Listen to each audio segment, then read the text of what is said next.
अगर गांव में एक आकाश और सरिता नाम के दाम्पत्य रहा करते थे। आकाश छोटे मोटे काम करके अपने घर का गुजारा किया करता था। एक दिन आकाश और सरिता के घर में मेहमान आने वाले थे, तो उसने बहुत ही अच्छे पकवान बनाए और उनका अच्छे से स्वागत करके उनको खाना खिलाया। सरिता के हाथ का खाना खाकर एक बूढ़ी दादी, बेटा आकाश, तुम्हारी पत्नी की हाथों में तो साक्षात देवी अन्नपूर्णा है। हाँ दादी, वो तो सच बात है। सरिता की तारीफ कर शाम के समय सभी मेहमान अपने अपने घर चले जाते हैं। ऐसे ही कुछ दिन बीत जाते हैं। अब आकाश को पैसों की बहुत ही समस्या होने लगी थी और इसी कारण वो घर में सारा गुस्सा निकलता था। तो एक दिन सरिता आकाश से, अजी, आपको कोई परेशानी है क्या? कुछ दिनों से देख रही हूँ, आप बड़े चिंतित लग रहे हो। सरिता, हमारे घर खर्चे के लिए पैसे कम पड़ रहे हैं और उसमें माँ पिताजी का फोन आ गया था।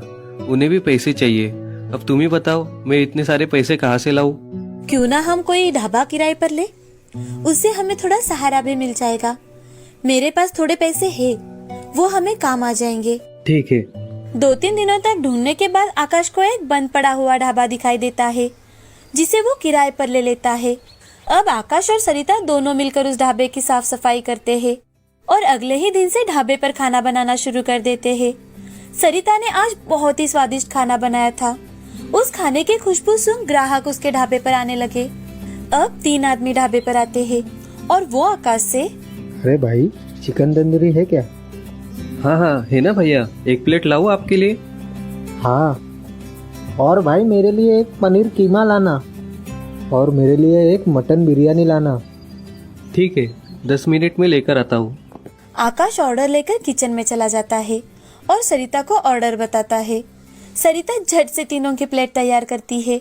आकाश ऑर्डर टेबल पर लगाता है और वहीं पर पास में खड़ा रह जाता है। जब उन लोगों ने खाना चखा तो सभी को वो खाना बहुत ज्यादा पसंद आया। तो दूसरा आदमी आकाश से, भैया, खाना तो बहुत ही लाजवाब है। मैंने इतना टेस्टी खाना आज तक कभी नहीं खाया। धन्यवाद भैया। धीरे धीरे ढाबे पर आने वाले लोगों की संख्या बढ़ जाती है और लोग खाना खाने के बाद उसकी बहुत ज्यादा तारीफ किया करते थे। ये देख पड़ोस का रामू ढाबे वाले को बहुत जलन हुआ करती थी। उसका ढाबा आकाश के ढाबे के पहले खोला गया था, लेकिन फिर भी आकाश के ढाबे के मुकाबले वो कम चलता था। ये देख वह दिल मिला जाता है। एक दिन रामू के मन में विचार आता है और रामू खुद से, क्यों ना मैं इस आकाश को सबक सिखाऊं, इसका ढाबा ही मैं जला देता हूँ। ऐसा मन ही मन सोचकर वो खुश हो जा रहा था। अब अगले दिन आकाश को ढाबे पर थोड़ा कलरिंग का काम करवाना था, इसीलिए वो आज ढाबे पर ही रुका था। तभी रामू वहाँ आकर ढाबे के पीछे से आग लगा देता है। थोड़ी ही देर बाद ढाबा धू धू कर जल उठता है। तो आस पड़ोस के सभी लोग उसे देख डर जाते हैं और पानी से आग बुझाने की कोशिश करने लगते हैं। अंदर आकाश अकेले ही काम कर रहा था। जैसे ही उसे धुआं दिखाई दिया, वो बाहर आने की कोशिश करने लगा, लेकिन ढाबे से निकलते वक्त वो जख्मी हो गया और ये सब सरिता बाहर से देख रही थी। आकाश की ये हालत देख वो फूट फूट कर रो रही थी।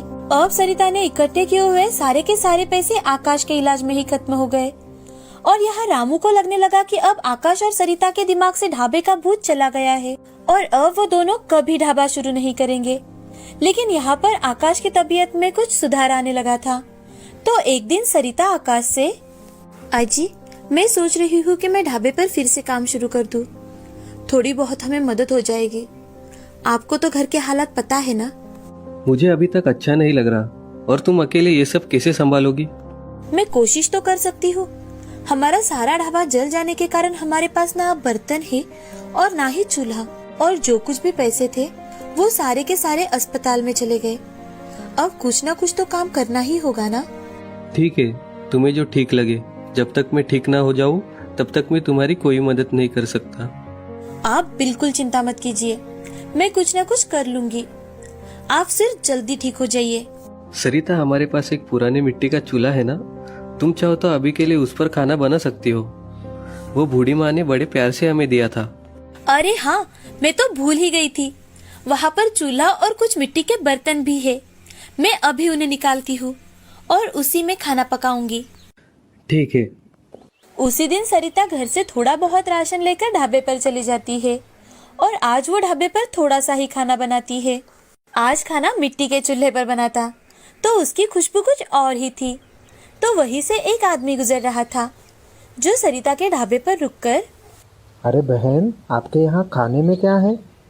सर, हमारे ढाबे पर फिलहाल दाल मखनी और रोटी ही है, आप चाहे तो मैं ला सकती हूँ। ठीक है बहन, आप लेकर आइए, मैं यहाँ बैठ जाता हूँ। सरिता अंदर जाकर एक थाली में खाना परोस कर लाती है और उस आदमी को देकर वहीं पर पास में खड़ी रह जाती है। वो आदमी खाना खाकर अपनी उंगलियां चाटता ही रह जाता है। वो सरिता से, बहन जी, आपके यहाँ के खाने का स्वाद तो लाजवाब है। मुझे आपके यहाँ का खाना बहुत पसंद आया। जी धन्यवाद। वो आदमी पैसे देकर सरिता के ढाबे से चला जाता है। तभी सरिता मन ही मन, मेरे पास अब बहुत कम अनाज बचा है जिसमें मैं खाना बनाऊंगी और घर जाते वक्त जो पैसे आएंगे उसी से राशन खरीद कर लाऊंगी। सरिता प्लेट रखने के लिए ढाबे के रसोई में चली जाती है। वहां जाकर वो देखती है तो सारे के सारे बर्तन फिर से खाने से भरे हुए हैं। ये देख सरिता मन ही मन, मैंने तो चूल्हे पर बना सारा का सारा खाना उस आदमी को दे दिया था, तो यहाँ ये खाना कैसे आया? सरिता वो खाना एक प्लेट में निकालती है और फिर से बर्तन की ओर देखती है तो सारे बर्तन फिर से भरे हुए होते हैं।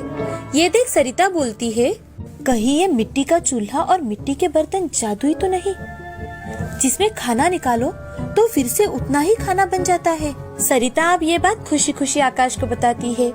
तो ये बात सुनकर आकाश, सरिता, भगवान ने हम पर बहुत कृपा की है, जो जादुई चूल्हा हमें मिला। वो दोनों एक साथ भगवान का शुक्रिया अदा करते हैं। अब जब भी सरिता ढाबे पर खाना बनाती, उसका खाना झट से खत्म हो जाया करता था। ये सब देख सरिता बहुत खुश थी।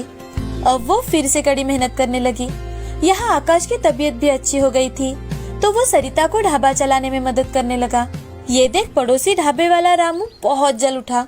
वो खुद से, इस आकाश के बच्चे का तो मैंने ढाबा भी जला दिया, फिर भी इन दोनों को अभी तक अक्ल नहीं आई। इन दोनों ने फिर से ढाबे का काम शुरू कर दिया। अब तो मुझे इन दोनों को सबक सिखाना ही पड़ेगा। फिर से कभी ढाबा चलाने का विचार भी इन दोनों के मन में नहीं आ पाए। ऐसा सोचकर रामू आकाश और सरिता को तकलीफ देने की सोचता है। मगर अगले ही दिन रामू के ढाबे पर खाना बनाते समय अचानक से आग लग जाती है। वो आग इतनी ज्यादा फैल जाती है कि रामू का ढाबा पूरी तरह से जलकर राख हो जाता है। ये देख रामू सिर पर हाथ मारकर बैठ जाता है। उसे अब पता चल चुका था कि किसी का बुरा किया तो उसका परिणाम भी बुरा ही होता है। अपने बुरे विचारों के कारण उसने बहुत कुछ खोया था, लेकिन अब उसने नेकी का रास्ता अपनाया और नेकी से अपना ढाबा चलाना शुरू किया। यह जादुई चूल्हे की सहायता से आकाश और सरिता ने अपना खुद का व्यवसाय बहुत अच्छा बनाया। साथ ही साथ अब वो दोनों गरीबों में भी